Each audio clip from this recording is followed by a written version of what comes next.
Hello guys, ഇന്ന് നമ്മൾ പറയാൻ പോകുന്ന വിഷയം എന്ന് പറയുന്നത് പി.സി. ജോർജ് മുൻ എം.എൽ.എ പറഞ്ഞ ലവ് ജിഹാദുമായി ബന്ധപ്പെട്ട ഒരു ഡീറ്റെയിൽ വീഡിയോ ആണ്. ചിലപ്പോൾ കുറച്ച് സമയം കൂടുതലെടുക്കും എന്നെനിക്ക് തോന്നുന്നു. അപ്പം താല്പര്യമുള്ളവർ മാത്രം കണ്ടാൽ മതി. കാണുന്നവർ പൂർണ്ണമായിട്ട് കാണാൻ ശ്രമിക്കുക. ചിലപ്പോൾ ഞാൻ പി.സി. ജോർജ് പറഞ്ഞ ചില സ്റ്റേറ്റ്മെൻറ്റുകളൊക്കെ തള്ളിക്കളഞ്ഞു തരും. ചിലപ്പോൾ ഞാൻ പി.സി. ജോർജ് പറഞ്ഞ ചില സ്റ്റേറ്റ്മെൻറ്റുകളെ ഡോക്യുമെൻറ്റിൻ്റെ അടിസ്ഥാനത്തിൽ പ്രൂവ് ചെയ്യാനൊന്നും ശ്രമിച്ചു എന്നും വരും. അപ്പം വിഷമം തോന്നിയിട്ടൊന്നും കാര്യമില്ല. ഞാൻ പറയാൻ പോകുന്നത് അന്തരീക്ഷത്തിൽ നിന്ന് എടുത്തൊന്നും പറയാൻ ഉദ്ദേശിക്കുന്നില്ല. നമ്മുടെ മീഡിയ റിപ്പോർട്ട് ചെയ്ത കുറച്ച് കാര്യങ്ങളുണ്ട്, അത് മാത്രമാണ് ഇവിടെ പറയാൻ പോകുന്നത്. ഞാൻ ഈ പറയാൻ പോകുന്ന കാര്യങ്ങൾ ഏതെങ്കിലും ഒരു മതത്തിനെതിരല്ല, അത് ആദ്യമേ ഞാൻ പറഞ്ഞേക്കാം. ചുമ്മാ വന്നിട്ട് ഞാൻ അത് പറഞ്ഞപ്പോഴത്തേന് ഏതെങ്കിലും ക്രിമിനൽ ആക്ടിവിറ്റിയെ പറ്റി പറയാൻ നേരത്ത് അത് എന്നെ പറ്റിയാണ്, എന്നെ തന്നെയാണെന്ന് പറഞ്ഞുകൊണ്ട് കമൻറ്റ് ഇടാനൊന്നും വന്നേക്കരുത്. ഇട്ടാൽ തന്നെ എനിക്ക് പുല്ല് വിലയുള്ളൂ, പോയി പണി നോക്കാൻ പറയും. അതിൽ കൂടുതലൊന്നും ഇതിനൊന്നും മൈൻഡ് ഞാൻ ചെയ്യാറില്ല. ഇനി എന്നെ കണ്ടുകൊണ്ടിരിക്കുന്ന ആൾക്കാരോട് പറയാനുള്ളത്, പി.സി. ജോർജ് പറഞ്ഞ ലവ് ജിഹാദ് എന്ന് പറയുന്ന ഈ സ്റ്റേറ്റ്മെൻറ്റിനോട് നിങ്ങൾ പിന്തുണയ്ക്കുന്നുണ്ട്. നമുക്കറിയണ്ടേ, ഓഡിയൻസിൻ്റെ റിയാക്ഷൻ നമുക്കറിയണമല്ലോ. ഇത് പലപ്പോഴും നമ്മൾ അറിയുന്നില്ല. അങ്ങനെ പിന്തുണയ്ക്കുന്നുണ്ടെങ്കിൽ അങ്ങനെ ഒരു സംഭവം ഉണ്ട് ഈ രാജ്യത്ത്, അങ്ങനെ ഒരു സംഭവം നമ്മുടെ നാട്ടിലൊക്കെ നടക്കുന്നുണ്ട് എന്നാണ് നിങ്ങൾക്ക് ഫീൽ ചെയ്തിട്ടുണ്ടെന്നുണ്ടെങ്കിൽ, ഞാൻ പറയുന്നത് നിങ്ങൾ ഡോക്യുമെൻ്റ് കാണണമെന്നൊന്നുമല്ല, ഫീൽ ചെയ്യാം. നമുക്ക് ഫീൽ ചെയ്തിട്ടുണ്ടെന്നുണ്ടെങ്കിൽ യെസ് അല്ലെങ്കിൽ പി.സി. ജോർജ് എന്ന് കമൻറ്റ് ചെയ്യാം. യെസ് എന്ന് വേണ്ട, പി.സി. ജോർജ് എന്ന് കമൻറ്റ് ചെയ്യാം. ഇപ്പോൾ പി.സി. ജോർജിൻ്റെ സ്റ്റേറ്റ്മെൻറ്റ് ശരിയാണെന്ന് നമുക്ക് കമൻറ്റ് ബോക്സ് നോക്കുമ്പോൾ അറിയാൻ പറ്റും. അതല്ല, പി.സി. ജോർജ് പറഞ്ഞ പക്ക വിവരക്കേടാണ്, ഇങ്ങനൊരു സംഭവം നമ്മുടെ നാട്ടിൽ നടക്കുന്നില്ല എന്നാണെന്നുണ്ടെങ്കിൽ നോ എന്ന് കമൻറ്റ് ചെയ്യാം. ഈ വീഡിയോയുടെ കമൻറ്റ് ബോക്സ് നോക്കുമ്പോൾ ഒരു പബ്ലിക്കിൻ്റെ റിയാക്ഷൻ അറിയാൻ പറ്റുമല്ലോ. അതോടൊപ്പം നിങ്ങൾ എൻ്റെ പേജ് കൂടി ഫോളോ ചെയ്യുന്നവർ പരിഗണിക്കുക. കമൻറ്റ് ഇട്ട് കഴിഞ്ഞാൽ ഈ വീഡിയോ മാക്സിമം ആൾക്കാരിലേക്ക് കിട്ടും. ചിലപ്പോൾ ആൾക്കാർക്ക് ജസ്റ്റ് ഈ വീഡിയോ കാണാൻ നേരത്ത് ശരി തെറ്റുകൾ ഒന്ന് മനസ്സിലാക്കിയെടുക്കാൻ ചിലപ്പം സാധിച്ചു എന്ന് വരും. അതുകൊണ്ട് തന്നെ ചാനൽ ഫോളോ ചെയ്യാത്തവർ ഫോളോ ചെയ്ത് സപ്പോർട്ട് ചെയ്യുക. ഞാൻ പറയുന്ന കാര്യങ്ങൾ പൂർണ്ണമായി കേട്ടിട്ട് ഞാൻ പറയുന്നതിനകത്ത് 1% നിങ്ങൾക്ക് എവിടെയെങ്കിലും ഒന്ന് കണക്റ്റ് ആവുന്നുണ്ടെന്നുണ്ടെങ്കിൽ സബ്സ്ക്രൈബ് ചെയ്യുക. ഇനി കാര്യത്തിലേക്ക് വരാം. ഏഷ്യാനെറ്റ് ന്യൂസ് ഇന്ന് റിപ്പോർട്ട് ചെയ്തൊരു വാർത്തയുണ്ട് പി.സി. ജോർജുമായി ബന്ധപ്പെട്ട്. ആ വാർത്തയിൽ നിന്നും നമുക്ക് തുടങ്ങാം. പി.സി. ജോർജ് എന്ന് പറയുന്നത് കേരളത്തിൽ ഒരു മുൻ എം.എൽ.എ ആണ്. പി.സി. ജോർജിനെ അറിയാത്ത മലയാളികൾ ആരുമില്ല. ഇത് ഞാൻ പ്രത്യേകം പറയേണ്ട കാര്യമൊന്നുമില്ല. പൂഞ്ഞാറാശ എന്നുള്ള രീതിയിൽ പുള്ളിക്കാരൻ പല തരത്തിലുള്ള സ്റ്റേറ്റ്മെൻറ്റ് പറഞ്ഞിട്ടുണ്ട്, പല തരത്തിലുള്ള വിവരക്കേടുകൾ പറഞ്ഞിട്ടുണ്ട്, പല തരത്തിലുള്ള നല്ല കാര്യങ്ങൾ പറഞ്ഞിട്ടുണ്ട്. എല്ലാം കൂടെ മിക്സായിട്ടുള്ള ഒരു അവിയൽ പരിപാടിയാണ് പി.സി. ജോർജ്. അപ്പോൾ പി.സി. ജോർജ് ഏഷ്യാനെറ്റ് ന്യൂസ് റിപ്പോർട്ട് ചെയ്യുന്നതനുസരിച്ച് എന്താണ് സംസാരിച്ചതെന്നുള്ളതാണ്. കേരളത്തിൽ ലവ് ജിഹാദ് വർദ്ധിക്കുമെന്നായിരുന്നു പി.സി. ജോർജിൻ്റെ പ്രസ്താവന. മീനച്ചിൽ താലൂക്കിൽ മാത്രം, ഒരു താലൂക്കിലെ കാര്യമാണ് പറയുന്നത്, 400 പെൺകുട്ടികളെ ലവ് ജിഹാദിലൂടെ നഷ്ടപ്പെട്ടു. വലിയ കണക്കാണ്. കേരളത്തിലെ ഒരു താലൂക്കിലെ കാര്യമാണ് പി.സി. ജോർജ് പറഞ്ഞത്. അതൊരു വലിയ കണക്കാണ്. ഇത്രയൊക്കെ ഉണ്ടോ എന്നുള്ള രീതിയിൽ ഒരു കണക്കാണ് വരുന്നത്. അതിനകത്തുനിന്ന് ഒരാളെങ്കിലും പി.സി. ജോർജിന് മുമ്പിൽ കൊണ്ട് നിർത്താൻ പറ്റുന്നുണ്ടെങ്കിൽ അത് പി.സി. ജോർജിൻ്റെ വിജയമാണ് കേട്ടോ. ഈ 400ൻ്റെ ഒന്നും കണക്ക് ഞാൻ വിശ്വസിക്കുന്നില്ല. എന്തായാലും ഞാൻ 4 പേരുടെ കണക്ക് വേണമെന്നുണ്ടെങ്കിൽ പറഞ്ഞുതരാം ലാസ്റ്റ്. പിന്നെ 41 പേരെ മാത്രമാണ് തിരികെ കിട്ടിയത്. ക്രിസ്ത്യാനികൾ 24 വയസ്സിന് മുമ്പ് പെൺകുട്ടികളെ കല്യാണം കഴിപ്പിക്കാൻ തയ്യാറാണ്. അതെന്തൊരു സ്റ്റേറ്റ്മെൻറ്റാണ് പി.സി. ജോർജ്. നമ്മുടെ നാട്ടിലെ പെൺകുട്ടികളൊക്കെ അവർ പഠിച്ച് ഒരു ജോലിയൊക്കെ കിട്ടി അവർ സ്വന്തമായിട്ട് സമ്പാദിച്ചിട്ട് അവരുടെ സ്വന്തം പൈസ കൊണ്ടൊരു കല്യാണമൊക്കെ നടത്തി പോകുന്നതല്ലേ നല്ലത്. അതിന് പകരം ഇങ്ങനൊരു സ്റ്റേറ്റ്മെൻറ്റ് നടത്തിയതിനോട് നമുക്ക് യോജിക്കുന്നില്ല. യാഥാർത്ഥ്യം മനസ്സിലാക്കി രക്ഷകർത്താക്കൾ പെരുമാറണമെന്നും പി.സി. ജോർജ് പ്രസംഗത്തിൽ പറഞ്ഞു.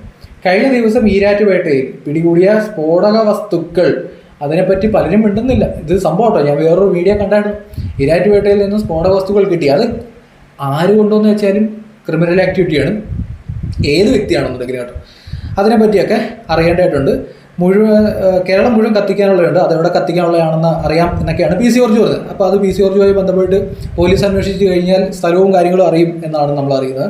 അപ്പോൾ പി.സി. ജോർജ് ഇങ്ങനെ ഒരു സ്റ്റേറ്റ്മെൻറ്റാണ് പറയുന്നത്. വലിയ കണക്കാണ് കേട്ടോ. നാഷണൽ ന്യൂസൊക്കെ ഈ വാർത്തയൊക്കെ എടുത്ത് റിപ്പോർട്ട് ചെയ്യുന്നുണ്ട്. 400 പേരുടെ കണക്കൊക്കെ പറയുന്നത് സ്വാഭാവികമായിട്ടും നാഷണൽ ന്യൂസ് ഈ വാർത്തയൊക്കെ എടുത്ത് റിപ്പോർട്ട് ചെയ്യുന്നുണ്ട്. 400 പേരുടെയൊക്കെ പേര് പറഞ്ഞത് പി.സി. ജോർജ് അത്ര വലിയൊരു സംഭവമായിട്ടൊക്കെ പറയുന്നതിന് വേണ്ടി ഉണ്ടോ എന്നെനിക്ക് സംശയമുണ്ട്. ഈ ലവ് ജിഹാദ് എന്നൊക്കെ പറയുന്നത് നമ്മൾ ഡോക്യുമെൻറ്റിൻ്റെ അടിസ്ഥാനത്തിൽ നോക്കുകയാണെന്നുണ്ടെങ്കിൽ കോടതിയിൽ ആ പേര് അങ്ങനെ നിലനിൽക്കുന്ന പേരൊന്നുമില്ല, ലവ് ജിഹാദ് എന്നൊക്കെ പറയുന്ന പേര്. അതുകൊണ്ട് തന്നെ പ്രാക്ടിക്കലായിട്ട് ഈ സംഭവത്തിന് ചില പ്രശ്നങ്ങളുണ്ട്. പ്രണയച്ചതി എന്ന് പറയുന്ന സാധനം നമ്മുടെ നാട്ടിലുണ്ട്. ഇപ്പം നമ്മളെല്ലാ മതത്തിൽപ്പെടുന്ന ആൾക്കാർ കല്യാണം കഴിക്കാറുണ്ട്. ഇപ്പം ഹിന്ദു ക്രിസ്ത്യാനെയും, ക്രിസ്ത്യൻ ഹിന്ദുവിനെയും, ഹിന്ദു മുസ്ലിമിനെയും, മുസ്ലിം ഹിന്ദുവിനെയും, ക്രിസ്ത്യൻ മുസ്ലിമിനെയും, ക്രിസ്ത്യൻ ഹിന്ദുവിനെയും അവരെ എല്ലാവരെയും അങ്ങോട്ട് കണക്ട് ചെയ്ത് കല്യാണം കഴിക്കുന്നില്ല. അപ്പോൾ ആരെങ്കിലുമൊക്കെ നോക്കിയിട്ട് ഇവൻ വിഷയമാണ് എന്നൊരു തോന്നലുണ്ടാക്കുന്ന രീതിയിലൊരു സ്റ്റേറ്റ്മെൻ്റ് ഒന്നും ഒരു മുൻ എം.എൽ.എ പറയാൻ പാടില്ല. അപ്പോൾ എല്ലാ കല്യാണങ്ങളും പ്രശ്നമാണ് എന്ന അഭിപ്രായവും നമുക്കില്ല, അല്ലെങ്കിൽ ഏതെങ്കിലും ഒരു കമ്മ്യൂണിറ്റി മാത്രമാണ് നമ്മുടെ നാട്ടിലെ പ്രശ്നം എന്ന അഭിപ്രായമൊന്നുമില്ല. കാരണം അങ്ങനെ അടച്ചാക്ഷേപിക്കുന്നതിനോട് എനിക്ക് യോജിപ്പില്ല. പക്ഷെ പ്രണയച്ചതി എന്നൊരു സാധനമുണ്ട്, അത് ആരെങ്കിലുമൊക്കെ തുറന്നു പറയണ്ടേ? എന്താ തുറന്നു പറയാത്ത? ഇത് ഞാൻ പറയാൻ പോകുന്നത് ഞാൻ ആകാശത്ത് നിന്ന് എടുത്ത വാർത്തയൊന്നുമില്ല കേട്ടോ. ഇത് മാതൃഭൂമി ന്യൂസിൽ വന്നൊരു വാർത്തയാണ്, നിങ്ങൾക്ക് കാണാമായിരിക്കും. വേണമെന്നുണ്ടെങ്കിൽ ചെക്ക് ചെയ്താൽ കാണാമെന്നുള്ളൂ, ഗൂഗിൾ ഫോണല്ലേ ഇരിക്കുന്നത്. ഞാൻ ഈ പറയാൻ പോകുന്ന കാര്യങ്ങൾ എവിടെ നിന്ന് തെറ്റുണ്ടെന്നുണ്ടെങ്കിൽ നിങ്ങൾ തിരുത്തിക്കോ. അല്ലെന്നുണ്ടെങ്കിൽ കേസ് ഉണ്ടെങ്കിൽ നേരെ കൊണ്ടുപോയി മാതൃഭൂമിക്ക് കൊടുക്കും, ഇരിക്കട്ടിടണം മാതൃഭൂമിക്ക്. ഇപ്പം മാതൃഭൂമി റിപ്പോർട്ട് ചെയ്യുന്നത് ഇങ്ങനെയാണ്. മാതൃഭൂമി മാത്രമല്ല കേട്ടോ, ഓൾ ഇന്ത്യ ലെവലിലുള്ള മിക്ക പത്രങ്ങൾ ഈ വാർത്ത റിപ്പോർട്ട് ചെയ്തിട്ടുണ്ട്. പല മലയാളികളും അറിഞ്ഞിട്ടില്ലായിരിക്കും. 4 പെൺകുട്ടിയുടെ ഫോട്ടോ ഇതിനകത്തുണ്ട്, മലയാളികളാണ്. പ്രണയം മതം മാറ്റം, ഒടുവിൽ അഫ്ഗാനിലെ IS ക്യാമ്പിൽ മലയാളി യുവതികൾക്ക് സംഭവിച്ചത് എന്നുള്ള രീതിയിലാണ് മാതൃഭൂമി ഈ വാർത്ത കൊടുക്കുന്നത്. പ്രണയം മതം മാറ്റം, ഒടുവിൽ അഫ്ഗാനിലെ IS ക്യാമ്പ്. IS എന്താണെന്ന് ഇനി മലയാളിയോട് പ്രത്യേകം ഞാൻ പറഞ്ഞു തരേണ്ട കാര്യമൊന്നുമില്ലല്ലോ അല്ലേ? ഞാൻ പറഞ്ഞു തരണോ ഇനി? വേണ്ട, അതൊക്കെ ആൾക്കാർക്ക് അറിയായിരിക്കും. തിരുവനന്തപുരം നിമിഷ ഫാത്തിമയും മെറിൻ ജോസഫ്, സോണിയ സെബാസ്റ്റ്യനും റഫീലയും, എല്ലാവരുടെയും പേരെല്ലാം കേട്ടല്ലോ. നിമിഷ ഫാത്തിമ, മെറിൻ ജോസഫ്, സോണിയ സെബാസ്റ്റ്യൻ. ഈ നിമിഷ ഫാത്തിമയ്ക്ക് വേറൊരു പേരുണ്ട് കേട്ടോ, ഒരു ഹിന്ദു പെൺകുട്ടിയായിരുന്നു. വാർത്തകൾ നിറയുകയാണ്. അഫ്ഗാൻ ജയിലിൽ കഴിയുന്ന ഇവരെ ഇന്ത്യയിലേക്ക് കൊണ്ടുപോകണമെന്ന അഫ്ഗാൻ സർക്കാരിൻ്റെ നിർദ്ദേശം ഇന്ത്യ തള്ളിക്കളയുകയാണ്. അവരെന്തിനാ ജയിലിൽ കിടന്നതെന്ന് വെച്ചാൽ ഇവിടുന്ന് അവർ അഫ്ഗാനിസ്ഥാനിൽ പോയത് IS ചേരാനാണ്. അഫ്ഗാനിസ്ഥാനിൽ വെച്ച് ഭർത്താക്കന്മാർ കൊല്ലപ്പെട്ടതോടെ ഇവർ കീഴടങ്ങുകയായിരുന്നു. ഭർത്താക്കന്മാർ കൊല്ലപ്പെട്ടു. IS ഭീകരനായിരുന്ന ബെക്സൻ വിൻസെന്റ് എന്ന ഇസയുടെ ഭാര്യയാണ് നിമിഷ. ബെക്സൻ വിൻസെന്റിന്റെ സഹോദരൻ ബെസ്റ്റിൻ വിൻസെന്റിന്റെ ഭാര്യയാണ് മറിയം എന്ന് പേര് മാറ്റിയ ബെർലിൻ ജേക്കബ് പാലത്ത്. ഭർത്താവ് ബെസ്റ്റിൻ ഏറ്റുമുട്ടൽ കൊല്ലപ്പെട്ടപ്പോൾ ഉടുമ്പന്തല സ്വദേശിയായ IS ഭീകരൻ അബ്ദുൾ റഷീദിനെ വിവാഹം കഴിച്ചു. പിന്നീട് റഷീദും കൊല്ലപ്പെട്ടു. റഷീദിന്റെ മുൻ ഭാര്യമാരിൽ ഒരാൾ മലയാളിയ സോണിയ സെബാസ്റ്റ്യനാണ്. കൊല്ലപ്പെട്ട IS പ്രവർത്തകൻ ഇജാസ് പുരയിലിന്റെ ഭാര്യയാണ് റഹീല പുരയിൽ. കാസർഗോഡ് പൊയിനാച്ചി സെഞ്ചുറി ഡെന്റൽ കോളേജിൽ അവസാന വർഷ വിദ്യാർത്ഥിയായിരിക്കെ 2013 സെപ്റ്റംബറിലാണ് നിമിഷ മതപരിവർത്തനം നടത്തി ഫാത്തിമ എന്ന പേര് സ്വീകരിച്ചതെന്ന് പോലീസ് രേഖകൾ പറയുന്നു. ഇനി ബാക്കിയാണ് നമുക്കിവിടെ വായിക്കേണ്ടത്.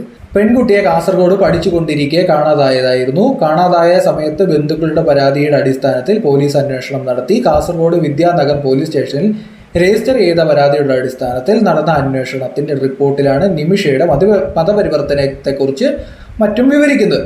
കാസർഗോഡ് ജില്ലാ പോലീസ് സൂപ്രണ്ട് 2015 നവംബറിൽ അന്നത്തെ സംസ്ഥാന പോലീസ് മേധാവി TP സെൻകുമാറിന് സമർപ്പിച്ച റിപ്പോർട്ടിൽ പെൺകുട്ടിയുടെ ജീവിത രീതിയിലുണ്ടായ മാറ്റത്തെക്കുറിച്ചും പറയുന്നുണ്ട്. കാസർഗോഡ് പൊയിനാച്ചി സെഞ്ചുറി ഡെന്റൽ കോളേജിൽ ഒരു സഹപാഠിയുമായി നിമിഷ അടുപ്പത്തിലായി. ഇയാളുമായുള്ള അടുപ്പം നിമിഷയെ കടുത്ത മതവിശ്വാസിയാക്കിയതായി റിപ്പോർട്ടിൽ പറയുന്നു. നമ്മൾ ഈ പഠിക്കാൻ പോകുന്ന പെൺകുട്ടി എന്തിനാണ് അങ്ങനെ മറ്റൊരു മതത്തിൻ്റെ വിശ്വാസിയാക്കി മാറ്റുന്നത്? ആരാണ് അതിന് ഫോക്കസ് ചെയ്യുന്നത്? അതൊരു ചോദ്യമാണ്. പിന്നീട് നിമിഷ ഫാത്തിമ യോഗത്തിലും ക്ലാസ്സിലും സ്ഥിരമായി പങ്കെടുത്തിരുന്നു. പഠിച്ചിരുന്ന കോളേജിലെ സീനിയർ വിദ്യാർത്ഥികളും ആയിഷ, മറിയ എന്നിവർ വഴിയാണ് ബെക്സൻ വിൻസെന്റ് എന്ന ഇസയെ നിമിഷ ഫാത്തിമ പരിചയപ്പെടുന്നത്. അപ്പോൾ കൂടെ പഠിച്ച പെൺകുട്ടികൾ വഴിയാണ് ഈ പെൺകുട്ടി ഈ വിൻസെന്റ് എന്ന് പറയുന്ന വ്യക്തിയെ പരിചയപ്പെടുന്നത്. അതിനുശേഷം അവർ വിവാഹം കഴിക്കുകയും ചെയ്യുന്നു. ഇതൊക്കെ മാതൃഭൂമി റിപ്പോർട്ട് ചെയ്ത് നിങ്ങൾക്ക് നോക്കാവുന്ന വാർത്തയുള്ളൂ കേട്ടോ. ബന്ധുക്കൾ നൽകിയ ഹേബിയസ് കോർപ്പസ് ഹർജിയെ തുടർന്ന് കോടതിയിൽ ഹാജരാക്കിയപ്പോൾ ഭർത്താവിനൊപ്പം പോകാൻ താല്പര്യം പറഞ്ഞപ്പോൾ കോടതി അന്ന് അംഗീകരിക്കുകയായിരുന്നു. വെറും 4 ദിവസത്തെ പരിചയം വെച്ചാണ് അവർ വിവാഹിതരായത്. 4 ദിവസത്തെ പരിചയം വെച്ച് ഒരാളെ കല്യാണം കഴിച്ച പെൺകുട്ടി പോവുകയാണ്. പെൺകുട്ടിയുടെ സുഹൃത്തുക്കൾ വീട്ടുകാർക്ക് നൽകിയ സൂചന അസ്വാഭാവിക സാഹചര്യത്തിൽ കാണാതായ നിമിഷയുമായി 2016 ജൂൺ 4 ശേഷം വീട്ടുകാർക്ക് ബന്ധപ്പെടാനായിട്ടില്ല. ഇന്ത്യയിലേക്ക് തിരികെ വരാൻ ആഗ്രഹമുണ്ട് നിമിഷ ഫാത്തിമയും സോണിയ സെബാസ്റ്റ്യനും നേരത്തെ വ്യക്തമാക്കി. തിരികെ എത്തിയാൽ ഞങ്ങൾ ശിക്ഷിക്കപ്പെടുമോ എന്ന ഭയമുണ്ടെന്നും ജയിലിൽ അടക്കില്ലെങ്കിൽ അമ്മയെ കാണാൻ വരണമെന്നുമുണ്ടെന്നും നിമിഷ ഫാത്തിമ പറഞ്ഞിരുന്നു.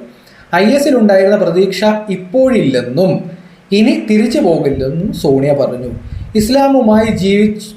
ഇസ്ലാമായി ജീവിക്കുന്നതിനാണ് തങ്ങൾ IS ചേർന്നത്, അഫ്ഗാനിസ്ഥാനിലേക്ക് പോയത്. എന്നാൽ ആ പ്രതീക്ഷകൾക്കനുസരിച്ച് ജീവിക്കാൻ കഴിഞ്ഞില്ല, അതുകൊണ്ട് മടങ്ങി വരാൻ ആഗ്രഹിക്കുന്നു. ഇനി IS ഒരു മടക്കയാത്രയില്ലെന്നും നേരത്തെ അവർ വ്യക്തമാക്കി എന്നുള്ള രീതിയിലാണ് വരുന്നത്. ഇപ്പോൾ ഈ ഒരു വാർത്ത നമ്മൾ എടുത്തു നോക്കിക്കഴിഞ്ഞാൽ ഇതിൻ്റെ പേര് പ്രണയച്ചതി എന്നാണ്. ഇവിടെ ആൾക്കാരും ലവ് ജിഹാദ് എന്നൊക്കെ പറഞ്ഞ് ഇവിടെ ബഹളം വെച്ചുകൊണ്ടിരിക്കുകയാണ്.